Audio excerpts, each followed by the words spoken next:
Welcome to Wrestling Talk. Today we're going to talk about what I think of WWE as a whole, the fans, the booking of the show. So, today's episode is just going to be titled, What I Think About WWE in General. Let's just go with that. So, here's my personal problem with the WWE fans. You can't distinguish real life from characters portrayed on TV. For example, if someone did something bad life, you cannot distinguish what they do in real life between their wrestling gimmick. You should not. These are wrestlers. You shouldn't hate them for what they do in real life. You should be hating them for what they're doing in the ring. I get the Hulk Hogan hate. I get the Logan Paul hate because I don't like him either. But I admit he's a good wrestler, and I understand why they push him.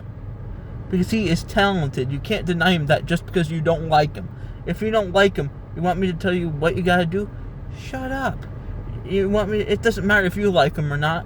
He's a good wrestler, and WWE is gonna push him. I hate the guy, but I think he's a good wrestler. I will admit it. I will give him that. I enjoy watching his matches, even though he's a bad person in real life. That's the difference. I'm willing to distinguish what they do in real life from what they do in wrestling. If they're a good wrestler, I like them. You want me to tell you what? The Miz. Hulk Hogan is a good example. A terrible person outside of the ring, but good in the ring. I will continue to watch Hulk Hogan if he wrestled still, because because Hulk Hogan, the wrestler, is a good person. Hulk Hogan, the guy, that's questionable. That's very questionable. He's an excessive liar, among other things. But on top of that, you also have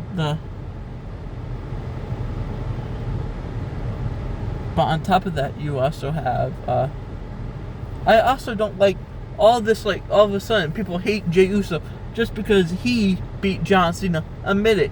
It's because he beat John Cena and he didn't win the Royal Rumble. But guess what? John Cena didn't need to win the Royal Rumble. He shouldn't even be world champion now. Granted, he has had good matches, but that's because they put him up against professionals. Cody Rhodes versus John Cena, I never wanted to see again in my life. I never wanted to see it as long as I lived. But you want me to tell you what? WWE made it happen when John Cena could barely move. You want me to tell you what? Their first match was terrible. And you want me to tell you what? I don't understand. Instead of protesting Logan Paul, Jey Uso being world champion, and all the other stuff you don't like, protest John Cena and Cody Rhodes. That's the one thing I could agree on.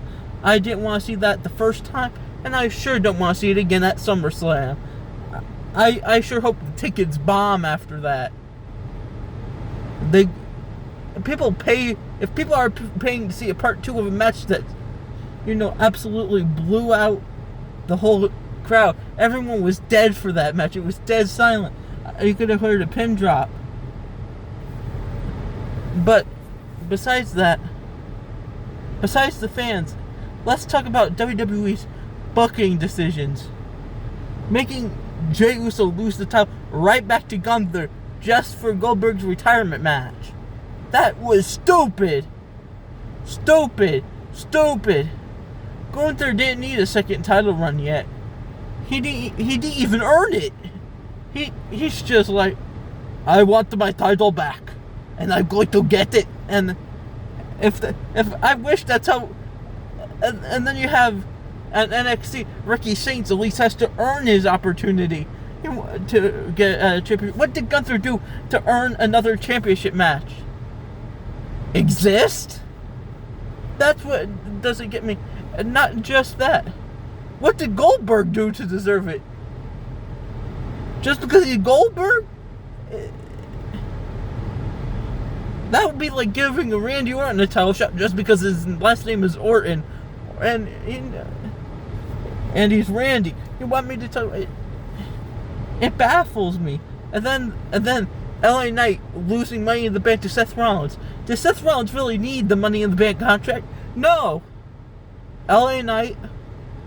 But the problem is, if you notice the pattern here, 1 year unsuccessful, 1 year successful. That's the way it's been going on for a long time in WWE. So I know for a fact that Seth Rollins is going to be successful in the cash-in anyways. So why wouldn't you give it to someone to push them to the main event level? LA Knight deserved it. You could have even given it to El Grande Americano and people wouldn't have been upset. You want me to tell you what? But you had to give it to Seth Rollins. What? Why? He didn't need it. He just started a faction. He didn't need it. That Money in the Bank. He's already a big star. He could... If he wanted a title opportunity, maybe he should have been the one to beat Jey Uso, as I'm saying. But you have to have Goldberg in a title match for reasons. He's 60 years old, and he's going up against Gunther. And you want me to tell you what? I don't want to see an old man get beaten to the grave. Okay, I'm going to be honest. Goldberg is already wrestling injured. He's going to be wrestling injured. He's going to be risking his life out there. Honestly, Gunther is a hard-hitting man. Not only is Goldberg 60, but he's injured and he's facing a hard hitter. Who knows? He's old. Not saying that. Who knows what could happen there? It could put Goldberg's life in danger. It could put Gunther's life in danger. Why would you book? It's baffling. Oh, you want me to tell you what else is baffling? That terrible rematch that we're getting. I already mentioned it. Cody Rhodes versus John Cena. You want me to tell you the opinion of the first one? Watch that video of me rating WrestleMania. You could hear my opinions on that. I would rather watch paint dry than see that rematch. You want me to tell you what? And then have a Jade Cargill win Queen of the Ring. She had the worst match against Asuka. I'm not going to tell you my rating for that yet, because I'm going to be doing that today sometime too. Because I pre-record. But it's baffling. It's just baffling how bad she is in ring quality. And then you put her against Tiffany Stratton. Tiffany Stratton is good, but she still needs a lot of an improvement. So you want me to tell you what? You're having two people in there, one who's decent and one who couldn't wrestle their way out of a tissue. And you want me to tell you what? You want me to tell you what? I'm going to be brutally honest. The John Cena and Cody Rhodes match again. I hope they add a stipulation to this. And to make it interesting. Because I don't want to see another rematch. They already had 2 matches together. That should be it. I don't want to see Cody Rhodes as champion again. I like Cody Rhodes. But I feel like the Cody Rhodes journey shouldn't end at SummerSlam. That's the problem. It's going to be Seth Rollins that cashes in during SummerSlam. Cody Rhodes is going to win, and then we get another Daniel Bryan situation, but this time with Seth Rollins. You want me to tell you what? We're going to get another big main event between Cody Rhodes and Seth Rollins, which is cool for WrestleMania, but that's just one decision they made. And now they're going to... That's their booking decisions that baffle me. But now let's get into the other stuff that baffles me. Going to Las Vegas again. This year's WrestleMania bombed. Why would you want to go to Las Vegas? You want me to tell you what? I don't care how much money they pay you. You should consider what the fans want. There's people in Saudi Arabia waiting for WrestleMania. You could have done it in the UK. You could have done it anywhere else. You could even held it in Connecticut, because we held one of the worst WrestleManias in history. I wish we had a better legacy, but WWE only cares about the money, how many fans they can have. But no, your home state gets left with trash.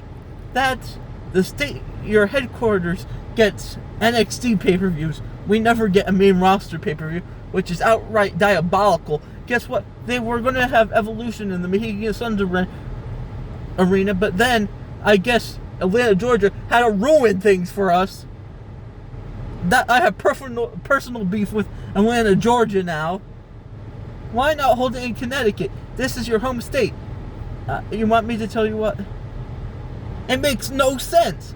Why you would just change? You'd be like, oh, Connecticut doesn't have enough fans. We only care about the money, not the fans. Where our headquarters is based, where it's stupid. The last time we got a PLE from the main roster, it was like Money in the Bank, and like when Brock Lesnar won. Yeah, remember that? That was a baffling decision. And not just that. Deciding to go to Saudi Arabia when everyone's life is in danger. Sometimes you gotta care less about the money and more about the people. And the reason why Def Rebel is still here beats me, because the only thing, they couldn't make a good theme song if you paid them to, and you do. They're like the Mets. Every once in a while they have a good season, but every other year they absolutely bomb. It's like the Mets do good one year and then they bomb. It's exactly like the Mets. Death Rebel is exactly like the Mets. 90% of the time they blow the important stuff. You want me to tell you what? I much rather, if you ask me about Death Rebel, you want me to tell you what I'm going to say? The people who make WWE theme song, they make the worst music ever. You want me to tell you what? They made a few theme songs I like, but again, they ruined WWE, and WWE wants them to hire because they're cheap. They care too much about money. No one likes them. No one in the WWE crowd hates Death Rebel. The fans in the building, the fans on the internet. When are you going to listen to the fans and get your head out your butt? Triple H. It's honest. It's diabolical that you would hire someone who can't make a good song to make song. And the problem is, they don't want Death Rebels to have the right, because then they have to pay them every time they use it. So they're using, like, everything sounds the same now. I can't even tell who it is. Before, oh, that's Seth Rollins. Oh, that's Roman Reigns. That's the only ones that stand out now are the ones not written by Death Rebel entirely, which would be Rhea Ripley's, which would be CM Punk's, which would be Cody Rhodes. You want me to tell you what I would never get? Why wouldn't they just... They even ruined the Judgment Day's theme song. It was originally made by Alter Bridge, the same people who sing Edge's theme song, and you want me to tell you what? It was perfect. Why wouldn't you just hire, like, the same people who sing Cody Rhodes' theme song, The Miz's, and even Dolph Ziggler's old theme songs? Those people are great. They made Cody Rhodes' current theme song. They made all Dolph Ziggler's WWE theme songs. They made The Miz's.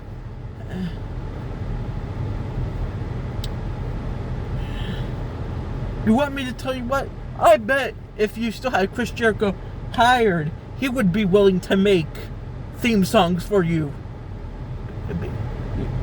You had a wrestler there that could have done it, but you released him. He wanted to be released. Maybe you could have incorporated his band in WWE. You know, there's other options. You don't have to stay with them. You want me to tell you what? I could put much effort in writing a song right now as Rebel does. And that's sad. Roman Reigns' theme song is not good. And I'm tired of pretending it is. And it baffles me that this company has sponsorships on tables. Oh, the Slim Jim table. It was okay when it was just the Prime logo. But now you're just doing extra.